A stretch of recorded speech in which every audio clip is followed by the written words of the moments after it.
Cześć, 3 tygodnie temu stałem i mądrzyłem się w salonie przy 702, ale tylko stałem i się mądrzyłem, bo nie miałem się okazji nią przejechać. Ale dzisiaj w tym odcinku pokażę Wam, jak wygląda Benek 702X. Zapraszam Was na ten materiał, jeżeli zastanawiacie się nad kupnem tego motocykla, a naprawdę w takiej cenie, w jakiej Benelli go sprzedaje, ma naprawdę dużo do zaoferowania. Zapraszam Was na ten materiał. Jak już powiedziałem we wcześniejszym materiale dotyczącym tego motocykla, ogromny sukces sprzedażowy 502 przełożył się na szybkie powstanie motocykla z większą mocą, z większym momentem, no i generalnie z możliwościami jazdy gdzieś tam touringowej. Zaczniemy oczywiście od samego wyglądu. Jest to zawsze rzecz gustu, natomiast mariaż chińsko-włoski na pewno dał tej maszynie dużo włoskiego stylu. Słuchajcie, nawet jak się na niego patrzy tak z zewnątrz przy pierwszym obyciu, no to nawet kolory, które tutaj prezentuje, no to mamy czerwień, która kojarzy się z Ferrari, czyli jak nic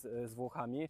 No i ten kolor tutaj plastikowej obudowy taki trochę latte bym powiedział, więc jak nic skojarzenia na pewno z Włochami. No i teraz tak, biorąc pod uwagę to, jak zaprojektowany jest przód, czyli tak jak mówiłem w tamtym materiale, no jest tutaj dosyć pękato. Jak się siedzi nawet na tym motocyklu, to wydaje się, że jest dużo większy i szerszy niż jest w rzeczywistości. Benelli twierdzi, że jest to motocykl offroadowy. No, powiem Wam uczciwie, że jeżdżąc nim nawet tutaj po lesie, czyli nie po zbyt wymagającym terenie, po jakimś tam kopnym piachu, no i szutrach z dużymi dołami, mogę chyba stwierdzić bez pardonu, że ten motocykl nie nadaje się za bardzo do tego przeznaczenia, jakim cechuje go sam producent, natomiast bardzo fajnie jeździ się nim po asfalcie. Jak się przy nim stoi, to na pierwszy rzut oka wygląda na motocykl dużo większy niż jest w rzeczywistości, ale dokładnie tak samo było z jego poprzednikiem 502. Wspólna cecha, które mają te motocykle, to jest rama. Dzięki temu, że zastosowano dokładnie tą samą ramę, mógł nieco szybciej powstać, bo pracowano nad osprzętem i nad silnikiem. Jak na niego patrzymy z zewnątrz, no to środek ciężkości jest przesunięty tutaj zdecydowanie do przodu. Wizualnie mamy dużo, dzieje się tutaj z przodu i z tyłu bardzo taki lekki, zwiewny zadupek. Oczywiście oryginalnie z mocowaniem na centralny kufer. Przejdźmy do tego, co tutaj mamy w zestawie, jeśli chodzi o sprawy elektroniczne. No a więc tak, całe oświetlenie mamy LEDowe, zarówno z przodu, jak i z tyłu kierunki. Wyświetlacz nie jest jakiś przesadnie duży, 5 cali i jeśli chodzi o ten aspekt elektroniczny, gadżeciarski, no to nie mamy tutaj za specjalnie dużo do zaoferowania, skądś ta niska cena musi się wziąć i zostało to ogołocone praktycznie do minimum. Nie mamy żadnych trybów jazdy, co być może przy takiej mocy nie jest jakimś dużym problemem. Możemy podłączyć telefon i sparować, żeby wyświetlały nam się tutaj różne informacje. Natomiast ta aplikacja My Benelli, która do tego służy, no jest beznadziejna i jest tylko po włosku. Także w zasadzie oprócz nastawienia godziny, jednostek, no to nie mamy tutaj zbyt wiele. Nawet sam wyświetlacz nie generuje jakichś wielu informacji. Mamy tutaj podstawowe informacje, takie jak wbity bieg, prędkość, z jaką jedziemy, no i oczywiście obroty. No w XXI wieku nawet przy tak taniej maszynie wydaje mi się, że warto byłoby jednak dołożyć średnie spalanie na 100 km. Co ciekawe, opcjonalnie możemy zamówić sobie kamerę, która będzie w połączeniu z aplikacją rejestrować naszą jazdę. No i to by było tyle pewnie, jeśli chodzi o elektronikę. Jak widzicie, naprawdę nie ma tutaj tego zbyt wiele. Jeśli chodzi o podzespoły, z których został zbudowany ten motocykl, no to wszystko nosi markę Benelli. Nie zostały tutaj zamontowane ani żadne markowe zawieszenie, ani hamulce, także no wszystko pochodzi od Benelli. Jak widzicie, bok motocykla jest całkiem przyjemny. Jak jedziecie nim po ulicy, to naprawdę ludzie zwracają na niego uwagę. Osiągi pewnie już bardzo dobrze znacie, to 70 Nm i 70 koni mechanicznych. No i te osiągi faktycznie pozwalają na sprawne przyspieszanie do 140 i jazdę z autostradową prędkością 140 km na godzinę.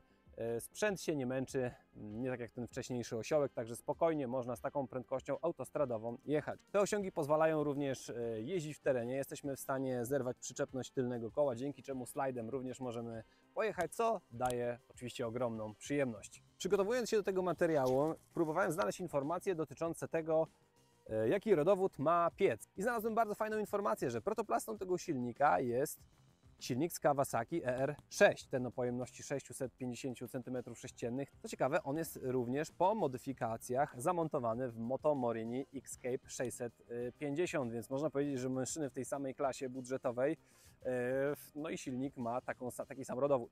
Tutaj natomiast generuje on 10 koni więcej i 10 Nm więcej, no, co nie jest bez znaczenia na pewno przy przyspieszaniu i przy elastyczności. Jak to nowoczesna rzędowa dwójka, bardzo dobrze jeździ się w zakresie między 3 a 7 tysięcy obrotów i naprawdę nie potrzeba wyżej go kręcić. Skrzynia jest dosyć nisko zestopniowana, biegi wchodzą dosyć precyzyjnie, natomiast sposób usytuowania tej dźwigni dla mnie trochę jest niewygodny, dlatego że tą nogę trzeba tak włożyć pod tą dźwigienkę, co szczególnie w momencie, kiedy jedziecie na stojąco gdzieś tam w off-roadzie, bardzo przeszkadza w zmianie biegu, szczególnie na bieg do góry, z 1 na 2 na przykład. A w związku z tym, że nie ma tutaj quick shiftera, no to trochę się trzeba postarać, żeby ten bieg na stojąco zmienić, więc to ułożenie jest po prostu dla mnie przynajmniej niezbyt wygodne. Pozostając cały czas przy ergonomii jazdy, warto zwrócić uwagę na kilka szczegółów. Po pierwsze, te sety są tak dziwnie usytuowane,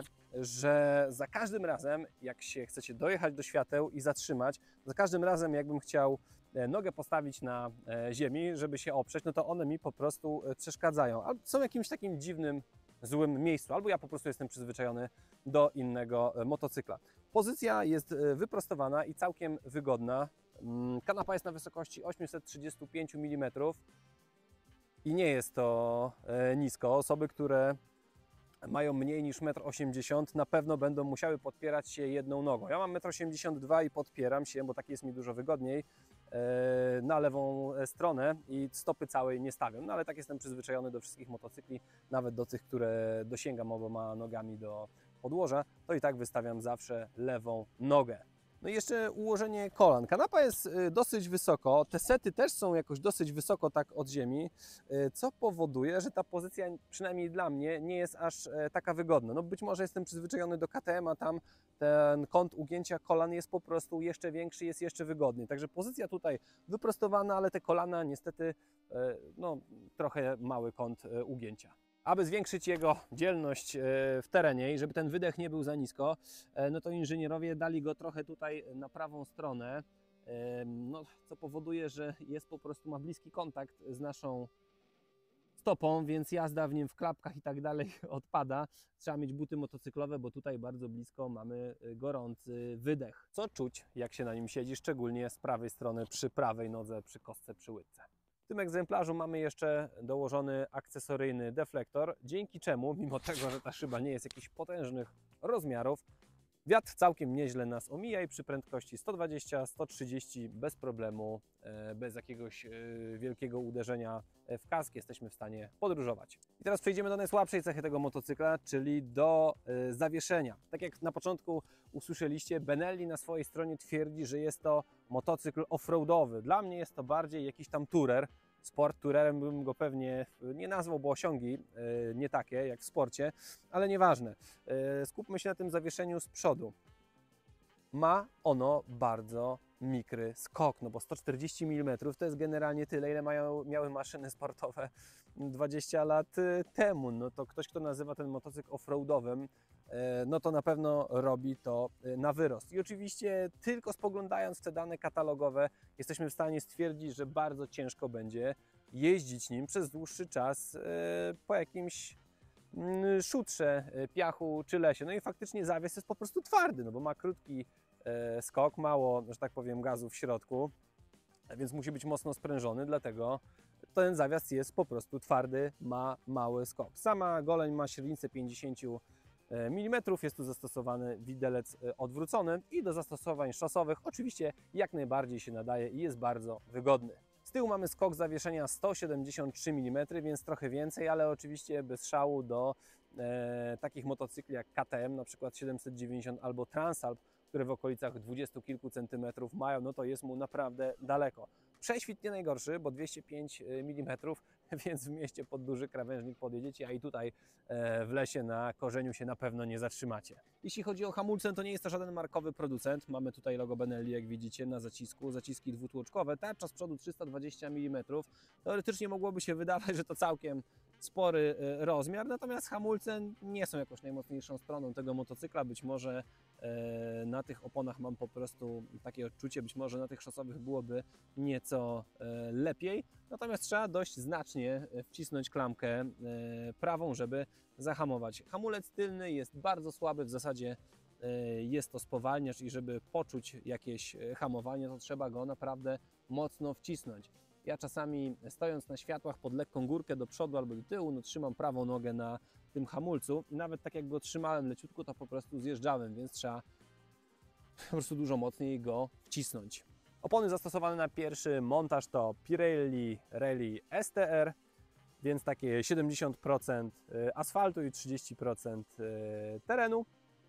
Jak jedziecie po asfalcie powyżej 120, to no, typowy huk dla tego typu opon się wydobywa, więc jest dosyć głośno. No, w terenie wielki piach oczywiście też nie wiedziecie, bo gdzieś tam na pewno się zakopiecie, daleko tym oponom jest do kostki, ale dla takiego przeciętnego użytkownika motocykla, do którego jest on skierowany, na pewno w zupełności to wystarczy. Wszyscy wieszczą mu sukces, nawet jeszcze zanim dobrze trafił do sprzedaży, dlatego że w takiej cenie, w jakiej proponuje go Benelli, to naprawdę ciężko jest znaleźć coś na rynku podobnie wyglądającego, podobnie jeżdżącego, no i oczywiście w takich pieniądzach, bo mówimy tutaj o 35 tysiącach złotych bez 10 złotych za tą wersję X i o 33 tysiącach złotych bez 10 złotych za wersję drogową 702. Tu oczywiście oglądamy 702X. Także motocykle chińskie, nieważne z jakim połączeniem, czy z włoskim, czy samodzielne, naprawdę wydaje się, że niedługo zawładną naszym rynkiem. Jeżeli będą prezentować taką jakość, w takiej cenie, no to na pewno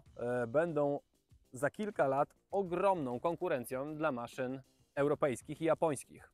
Na pewno fajnymi dodatkami w standardzie są handbary, które pozwalają długo i daleko pojechać, bo ręce się nie męczą, wiatr nie wieje, nie jest zimno, więc jak ktoś słabsze rękawiczki ma, to na pewno fajne rozwiązanie. No i stopka centralna, która pozwala smarować łańcuch w trasie. I jeszcze jeśli chodzi o tą stopkę centralną, to bardzo dobrze się go na tą stopkę centralną stawia. Są takie motocykle, które są w taki sposób wyważone, że naprawdę trzeba użyć dużo siły, żeby po prostu na tą stopkę centralną go postawić, a ten ma to bardzo fajnie rozwiązane, bardzo lekko i łatwo się to robi. Niestety nie mogłem przetestować tego motocykla dzisiaj w terenie, dlatego że nie ma gmoli, które zresztą Benelli obiecywało, że będą w standardzie, a każdym jednym motocyklem, którym ostatnio jeździłem, się po prostu wyłożyłem w terenie, więc tej testówki nie chciałbym motoszklarnie jakoś specjalnie pokieryszować. Słowem podsumowania, bardzo fajny i ładny motocykl za całkiem rozsądne pieniądze. Jeżeli miałbym go po tej przejażdżce polecić, to oczywiście z dużą dozą prawdopodobieństwa po prostu bym to zrobił, bo jeździ nim się całkiem fajnie. Jakbym miał porównać ten motocykl do jakiegoś auta, no to pewnie do jakiejś Skody Octavii albo do Volkswagena Passata. No jest bardzo poprawny, ładny. Pewnie jeszcze okaże się, że będzie całkiem bezawaryjny, no bo sądzić tak możemy po jego poprzedniku, po 502, skoro udało się marce Benelli wyprodukować taki motocykl, który kilka lat jest na rynku i nie ma jakichś większych oznak awaryjności, no to pewnie ten też będzie całkiem niezły. Dziękuję, że byliście dzisiaj ze mną. Jeżeli interesuje Was ten sprzęt, to serdecznie zapraszam Was do Motoszklarni w Markach, w której będziecie mogli go wypożyczyć, przetestować i stwierdzić, czy jest dla Was, czy nie.